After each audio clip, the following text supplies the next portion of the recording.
Se um dia eu falar, prometo que a primeira palavra vai ser pai. Lucas sussurrou isso do jeitinho dele, sem som, só mexendo os lábios, e a frase ficou martelando no coração de quem ouviu, como prece. Otávio Ferraz, dono de hotéis, helicópteros e de um ego que ocupava a sala toda, congelou com o copo de uísque na mão, porque promessa de filho corta mais que faca.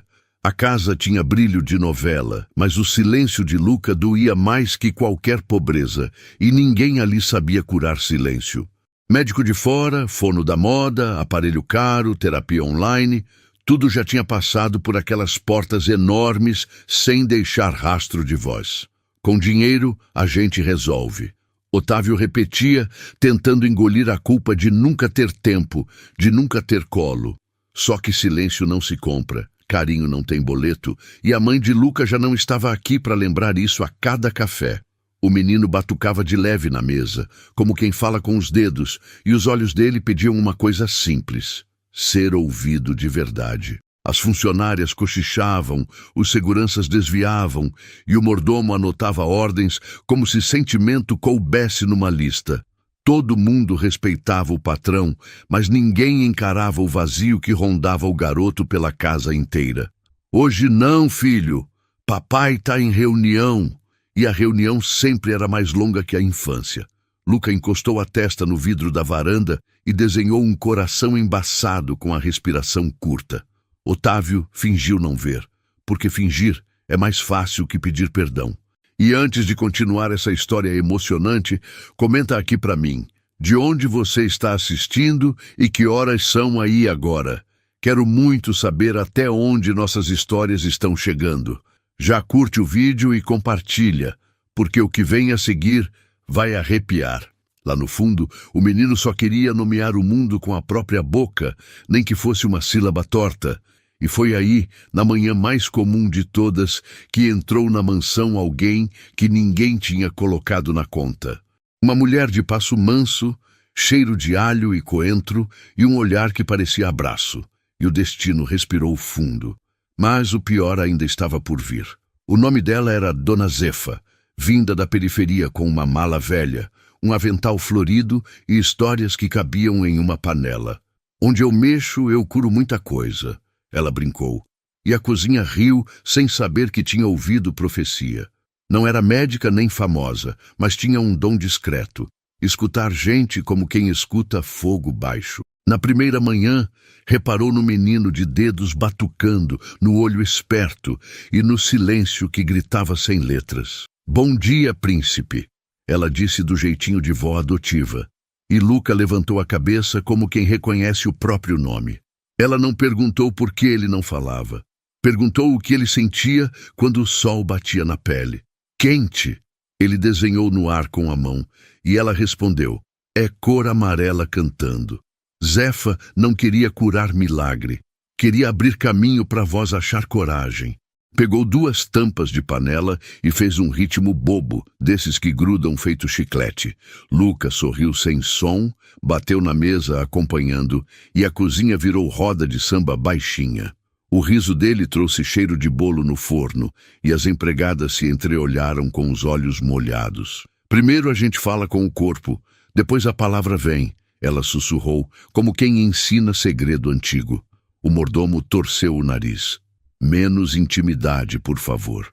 Zefa limpou as mãos no avental e respondeu com calma. Intimidade é o tempero da cura. E foi assim que a mansão grande ouviu, pela primeira vez, um diálogo sem fala que dizia mais do que discurso caro. Mas ninguém imaginava quem ia tentar calar isso. À noite, Otávio organizou mais uma reunião para provar que controle ainda morava no bolso dele. Contratei um especialista de Boston, anunciou, como quem joga carta de baralho na mesa de feltro. Os sócios bateram palma, puxaram saco, falaram de inovação e ninguém perguntou se Luca estava feliz. O menino ficou na escada, contando degraus com o pé, esperando o pai olhar para cima e enxergar o que realmente importava. Não olhou. Quem olhou foi Zefa, que passou devagar, encostou a mão no corrimão e bateu o mesmo ritmo da manhã. Luca respondeu no mesmo compasso, e os dois sorriram como quem divide senha. O senhor não acha arriscado criar expectativa? O médico perguntou a Otávio com voz de manual. Eu pago para vencer, ele rebateu, sem perceber que perder o filho é grátis.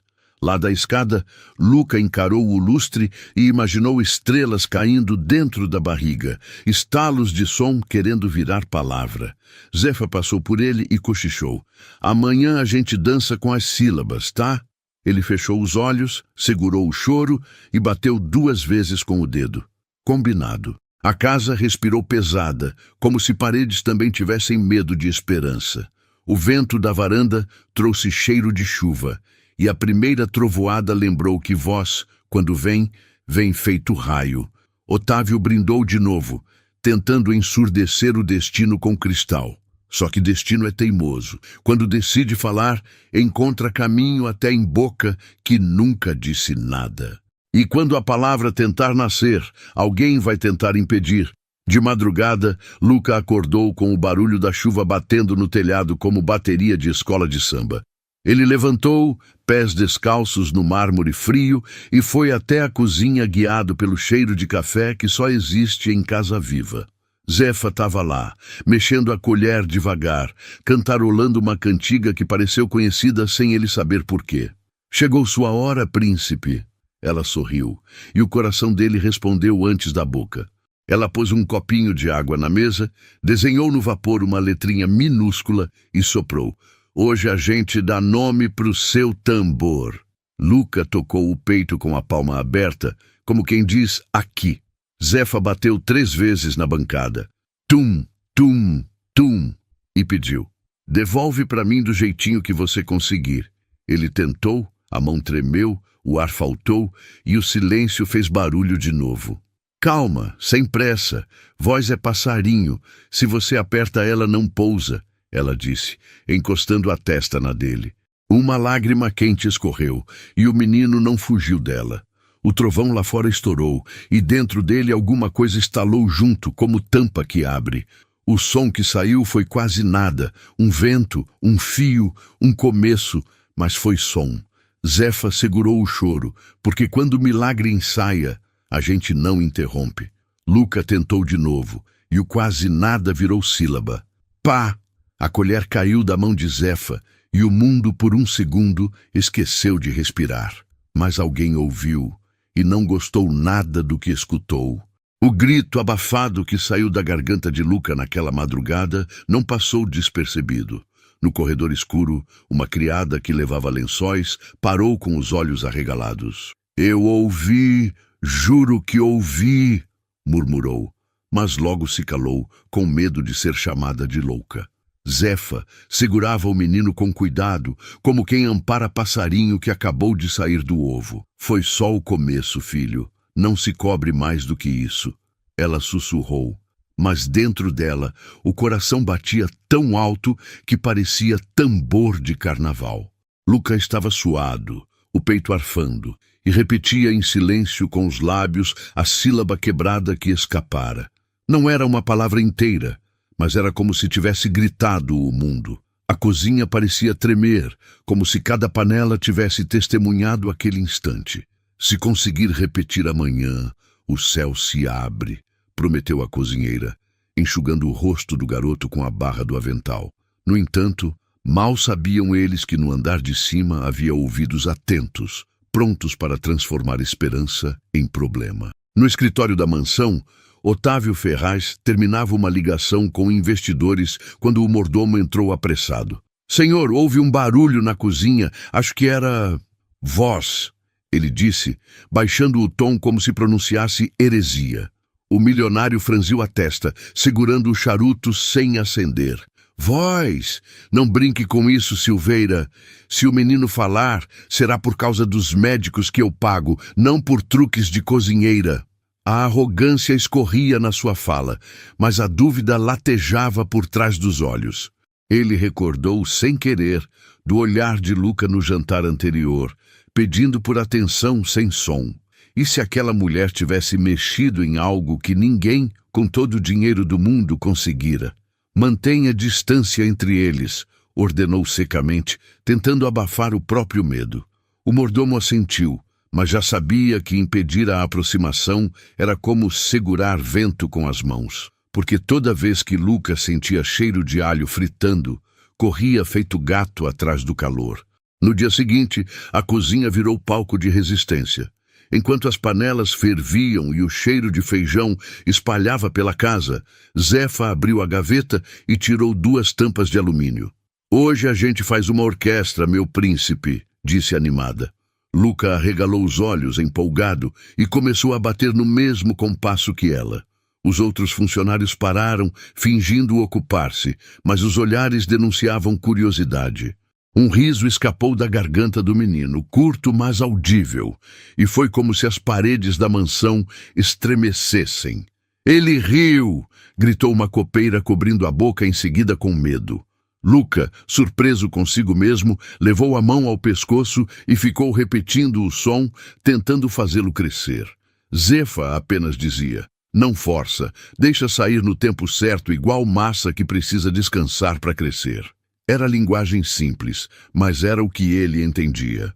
A cada batida de panela, o silêncio que o aprisionava parecia se quebrar um pouquinho mais, e a mansão começava a testemunhar o impossível.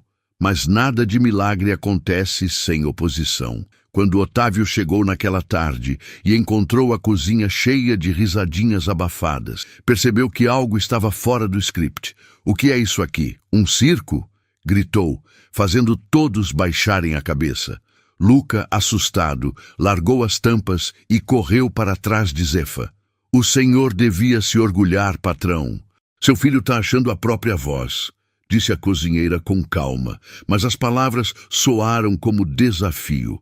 Otávio apertou os punhos, o orgulho queimando como brasa. "Não vou permitir que uma mulher qualquer se meta onde a ciência falhou." E saiu batendo a porta, como se quisesse trancar a esperança do lado de fora. Zefa respirou fundo, enxugou as lágrimas do garoto e cochichou: "Não liga, filho. O medo grita mais alto em quem não sabe amar. Amanhã a gente continua." E Luca assentiu com os olhos brilhando, porque no fundo sabia. O pior ainda estava por vir, mas também estava mais perto de dizer a palavra que esperou a vida inteira. Naquela noite, Luca não conseguiu dormir. Ficou sentado na beira da cama, abraçado ao travesseiro, repetindo baixinho o som que tinha escapado de dentro dele. Cada tentativa vinha torta, fraca, mas ainda assim era uma vitória. O menino encostou a testa na janela, olhando para o nada, e desejou com força que o pai tivesse visto aquele momento. Mas o quarto estava vazio, como sempre. Otávio ainda bebia no escritório, cercado de papéis e contratos, como se papéis fossem mais importantes do que ouvir o próprio filho tentar falar pela primeira vez. Lá embaixo, na copa, Zefa rezava baixinho, pedindo força para continuar ajudando. "Se essa voz tiver que nascer, que nasça forte e que ninguém consiga calar", murmurava com lágrimas pingando no avental. Do lado de fora, o vento assobiava como se respondesse. E Luca, de olhos fechados, sentiu que alguma coisa dentro dele queria explodir em palavras. Mas a mansão ainda guardava gente pronta para sufocar esse nascimento. No dia seguinte, a rotina voltou, mas os corredores já não eram os mesmos. As criadas cochichavam: "Eu juro que ouvi o menino rir ontem." Outras respondiam com deboche: "Besteira, deve ser imaginação." Mas todas sabiam que algo tinha mudado. Luca acordou com vontade de correr, mesmo sem destino, como se a energia estivesse acumulada. Desceu as escadas de mansinho, procurando o cheiro de pão fresco que Zefa sempre fazia de manhã. Quando a encontrou, ela já tinha separado uma tigela com massa. "Hoje a gente amassa junto. Cada soco na massa é um grito preso que a gente solta." O menino afundou as mãos, sorrindo, e o barulho da massa sendo batida parecia música. "Agora sopra, filho. Faz o vento sair pela boca." Luca tentou. O som escapou de novo, mais claro que antes. Zefa vibrou, mas logo percebeu os olhos do mordomo observando da porta. Ele sumiu apressado, carregando a notícia como quem carrega dinamite. E dinamite nas mãos erradas sempre explode no pior lugar.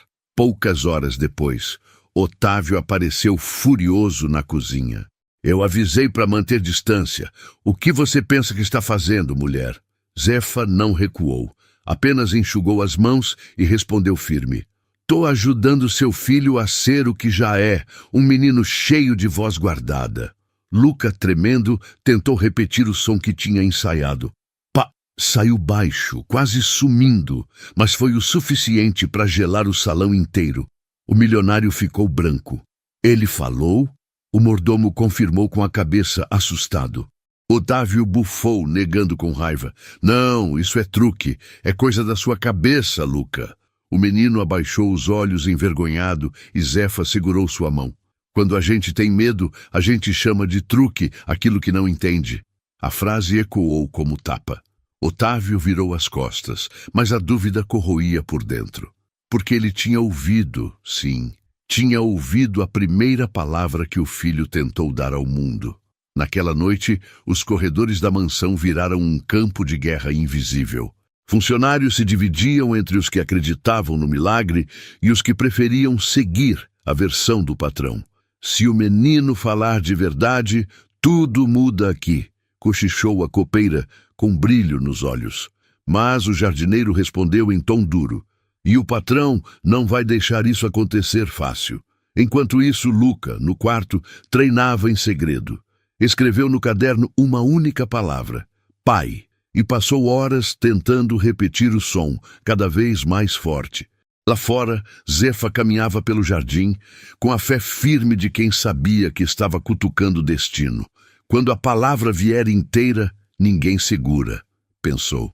Mas ao mesmo tempo sentiu um arrepio, porque sabia que a fúria de Otávio não ia parar ali. E o que viria a seguir colocaria todos à prova, como se o próprio silêncio tivesse decidido lutar de volta. O dia seguinte amanheceu pesado, como se o céu também tivesse medo do que estava por vir. Otávio chamou o mordomo ao escritório e, batendo os dedos na mesa de mogno, ordenou: quero essa mulher longe do meu filho. Cozinheira não é terapeuta. Silveira, com a voz trêmula, tentou ponderar. Mas, senhor, o menino, ele já disse sílabas. O milionário o interrompeu com olhar de aço. Se ele vai falar, será pelo dinheiro que gasto, não pelas bobagens dessa velha. Enquanto isso, Luca esperava no jardim, sentado no banco de pedra, com o caderno no colo. Escrevia a palavra pai de novo e de novo, como se insistir no papel fosse preparar a boca. Quando Zefa chegou com a sacola de pano, ele abriu um sorriso que iluminou o rosto. Hoje a gente faz diferente, disse ela. Tirou um apito pequeno e soprou, produzindo um som agudo. Luca imitou e da sua garganta saiu algo mais firme. Zefa bateu palmas, mas ao longe, no corredor, alguém observava com cara de reprovação. E esse olhar carregava veneno disfarçado de ordem. À tarde, Otávio recebeu em casa um médico estrangeiro, daqueles que chegam cheios de termos difíceis e promessas de resultados. A ciência é clara, Sr. Ferraz. Não há possibilidade de fala espontânea após tanto tempo de silêncio, afirmou folheando relatórios. Otávio, satisfeito, repetiu. Está vendo? Esse negócio de cozinheira é ilusão. Mas quando o doutor subiu para examinar Luca, foi surpreendido. O menino, nervoso, apertou o apito nas mãos e, diante do médico, arriscou um som. Pá, pá. O silêncio foi sepulcral. O especialista pigarreou, tentando justificar. Pode ser reflexo, um acaso. Mas todos na sala sabiam que não era. Zefa, na porta, tinha lágrimas brilhando nos olhos. Otávio, vermelho de raiva, dispensou o médico às pressas, como quem apaga incêndio com gasolina. Isso não muda nada, gritou, mas por dentro seu coração batia descompassado, porque negar o impossível é mais difícil do que admitir a verdade. Enquanto isso, os corredores ferviam em boatos. Criadas comentavam, eu ouvi, ele chamou o pai. Outras choravam em segredo, lembrando de quando perderam filhos e dariam tudo por uma palavra. O jardineiro jurava que viu o garoto sorrindo diferente, mais leve, como quem finalmente se libertava de uma prisão. Zefa caminhava entre eles em silêncio, sabendo que a mansão inteira estava mudando de ritmo. Só que mudança não é coisa que milionário aceite fácil. Luca, no quarto, treinava escondido. Sussurrava "Pá, pai", diante do espelho, mesmo que as letras saíssem quebradas. Cada tentativa era um pedaço da infância que ele recuperava. No corredor, Silveira ouviu e engoliu em seco. Voltou correndo até o patrão. "Senhor, ele está falando, é real." Mas Otávio bateu a mão na mesa. "Não é real. É influência daquela mulher. Ela vai embora daqui antes que confunda meu filho mais do que já confundiu." O mordomo baixou a cabeça, mas sabia que estava sendo obrigado a plantar uma tragédia. Na manhã seguinte, Luca correu até a cozinha como de costume, mas encontrou o fogão apagado e o silêncio no lugar do cheiro de café. "Cadê a dona Zefa?" perguntou com os lábios, sem som. Uma copeira respondeu, triste. "Seu pai mandou ela embora." O chão pareceu sumir sob os pés do menino. Correu pelos corredores, gritando em silêncio, batendo nas paredes, tentando chamar pelo nome dela. Mas a mansão, antes cheia de murmúrios, estava muda como um túmulo. No portão, Zefa saía com a mala surrada, olhando para trás com os olhos marejados. "Não chora, meu príncipe, a voz já é sua, ninguém tira", sussurrou, mesmo que ele não pudesse ouvir. Luca caiu de joelhos no jardim, batendo o caderno contra o peito. Escreveu apressado a palavra pai e mostrou para o céu, como quem implora por milagre. Otávio assistia da sacada, o coração duro, mas a cena lhe atravessou como faca, porque expulsar esperança é mais fácil do que conviver com a vergonha de não ser o herói do próprio filho. Mas o destino ainda não tinha mostrado seu trunfo final. A mansão parecia vazia sem o cheiro de tempero de Zefa. Luca andava de um lado para o outro, perdido, como se tivesse desaprendido a sorrir. Os funcionários evitavam comentar, mas todos sentiam falta da mulher que tinha mudado o ritmo da casa. No quarto, o menino agarrava o caderno, rabiscando a palavra pai até a folha rasgar. À noite, deitado na cama, repetia o som engasgado, como quem chama sem voz. Pai, pá, ecoava baixinho, e cada tentativa era um grito preso. Enquanto isso, Otávio brindava com os sócios na sala de jantar, ostentando: "Meu filho será tratado pelos melhores, não por bruxarias de cozinha." Risadas ecoaram, mas uma copeira cochichou: "Ele já fala e não é por médico nenhum." O rumor cresceu pelos corredores até se tornar um segredo impossível de esconder. Porque a verdade, cedo ou tarde, bate na porta como trovão. E nesse trovão, o milionário ia perder o controle que pensava ter. No domingo, Otávio organizou um jantar de gala, convidando parceiros de negócios e médicos renomados. Queria provar que tinha tudo sob domínio. A sala brilhava com lustres acesos, taças tilintando e conversas pomposas. Luca foi obrigado a descer, de terno engomado, parecendo uma peça de decoração no meio de adultos arrogantes. Ele ficou quieto até que, no meio da refeição, ergueu a cabeça e encarou o pai. O silêncio caiu. Com esforço, a voz saiu rouca, mas clara. "Pá, pai." O salão inteiro parou. Os convidados prenderam a respiração e uma senhora deixou a taça escorregar da mão. Otávio congelou, pálido, sentindo o chão sumir. "Ele falou", murmurou alguém. O orgulho ferido queimava dentro dele, porque sabia que não tinha sido por causa dos médicos. E na mente de todos, um nome ecoava: Zefa. A notícia se espalhou como incêndio. Funcionários corriam pelos corredores contando: "Ele chamou o pai na frente de todo mundo." Alguns choravam de alegria, outros temiam a reação do patrão. Otávio, furioso, levou Luca ao escritório e bateu à porta. "Quem te ensinou isso?" gritou, o rosto vermelho. O menino tremia, mas abriu o caderno e mostrou a palavra escrita: pai. "Foi ela, não foi?" insistiu o milionário, andando de um lado para o outro. Luca, com lágrimas escorrendo, conseguiu repetir: Zefa. Foi como se uma bomba explodisse dentro do coração do pai. Ele socou a mesa e rugiu: "Eu não admito. Uma cozinheira não vai ser a responsável pelo meu filho."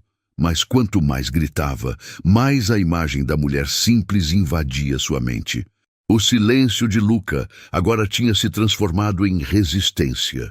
E Otávio, mesmo berrando, já não tinha como apagar o som que começava a ecoar na mansão. Naquela mesma noite, enquanto Otávio se afundava em uísque e raiva, Luca fugiu para o jardim. Sentou-se no banco de pedra, onde costumava ficar com Zefa, abraçou o caderno e, em meio às lágrimas, sussurrou de novo: "Pai, pai." As palavras saíam fracas, mas eram reais. Eram dele. Uma criada que passava por perto escutou e caiu em prantos. "Ele está falando de verdade!" gritou, correndo para avisar os outros. Em minutos, meia dúzia de funcionários cercava o jardim, testemunhando o impossível. O menino, emocionado, encarava o céu e repetia: "Pai, pai." O murmúrio virou aplauso contido, mas todos sabiam que aquilo ia virar tempestade, porque quando a verdade explode, não há dinheiro que abafe. E a tempestade final estava pronta para cair sobre a cabeça do milionário. Na manhã seguinte, a mansão inteira parecia em suspense. Funcionários comentavam baixo, jornalistas rondavam os portões e até os sócios de Otávio queriam confirmar o boato. O filho dele falou a palavra pai. Dentro do escritório, o milionário andava em círculos, suando frio, o coração batendo como tambor. Sabia que não podia mais negar, mas também não queria admitir que uma simples cozinheira tinha conseguido o que médicos milionários não alcançaram. Enquanto isso, Luca, sentado no jardim, repetia devagar: "Pai, pai", como se quisesse provar a cada sílaba que o impossível já tinha acontecido. Os olhos dele brilhavam com um orgulho inocente que ninguém podia roubar. O mordomo, apertando as luvas, criou coragem e disse: "Senhor, está na hora de aceitar. O menino não precisa de mais médicos, precisa dela." Otávio estremeceu. Essas palavras doíam mais que qualquer golpe, porque eram verdade. E verdades não cabem em cofres. E foi nesse momento que o destino bateu na porta da mansão. No portão, uma comoção se formava. Funcionários cochichavam e Luca correu quando ouviu a voz que tanto esperava. "Meu príncipe, eu voltei", disse Zefa, segurando a mala gasta e o olhar marejado. O menino não pensou duas vezes. Correu até ela e, diante de todos, gritou com a voz ainda frágil, mas clara: "Zefa!" O grito ecoou como trovão e a mansão inteira vibrou. Criadas se abraçaram. O jardineiro fez o sinal da cruz e até o mordomo deixou escapar um sorriso. Otávio desceu as escadas correndo, o rosto duro, tentando recuperar o controle. "Você não tinha nada que voltar", rugiu. Mas Zefa o encarou sem medo. Ajeitou o avental e respondeu: "Não voltei por você, patrão. Voltei porque uma criança me chamou e voz de criança ninguém cala." A multidão de olhares que se formava na sala não piscava. Porque naquele instante todos sabiam. A verdade tinha entrado pela porta principal. Otávio tentou argumentar, levantar a voz, mas Luca interrompeu, encarando-o pela primeira vez com firmeza. "Pai", disse com esforço, "ela me deu voz." As palavras saíram trêmulas, mas eram afiadas como espada. O milionário cambaleou, sentindo o mundo desabar. Nunca tinha visto o filho tão decidido, tão dono de si. Os convidados, os empregados, todos estavam testemunhando. Era impossível esconder. O silêncio que seguiu foi pesado, até que Zefa, com calma, colocou a mão no ombro do menino e disse: "A voz é dele, não minha. Só ajudei a libertar o que já morava aqui dentro." As lágrimas brotaram nos olhos de Luca e ele completou: "Pai, eu falo, porque ela acreditou." A mansão explodiu em emoção. Gente chorava, gente batia palmas. E Otávio, diante de todos, foi obrigado a encarar sua maior derrota. Não tinha sido o dinheiro, não tinham sido os médicos. Tinha sido fé, paciência e amor. Naquele fim de tarde, o milionário finalmente quebrou. Caiu de joelhos diante do filho e da cozinheira, as mãos tremendo, o rosto molhado de lágrimas que nunca tinha deixado cair. "Perdão, meu filho. perdão por ter tentado calar o que já era seu. Luca o abraçou forte, repetindo pela primeira vez, sem tropeçar: Pai, foi como música, como libertação. Zefa observava em silêncio, com as mãos juntas, sabendo que sua missão estava cumprida. A mansão nunca mais seria a mesma. O orgulho de Otávio tinha sido derrubado por uma palavra curta, simples, mas carregada de tudo o que faltava naquela casa: amor. E assim, no lugar onde antes reinava o silêncio, nasceu a voz que ninguém acreditava que existia. Uma voz que não só devolveu esperança ao menino, mas também ensinou ao pai que algumas riquezas só se alcançam quando a gente se rende. E essa lição ecoaria para sempre. Há coisas que o dinheiro nunca vai comprar. E agora eu quero saber de você. Se fosse no lugar desse pai, teria acreditado no filho desde o começo? Escreve aí nos comentários, eu leio todos. Não esquece de curtir, compartilhar essa história e se inscrever no canal, porque toda semana tem histórias emocionantes feitas especialmente para você.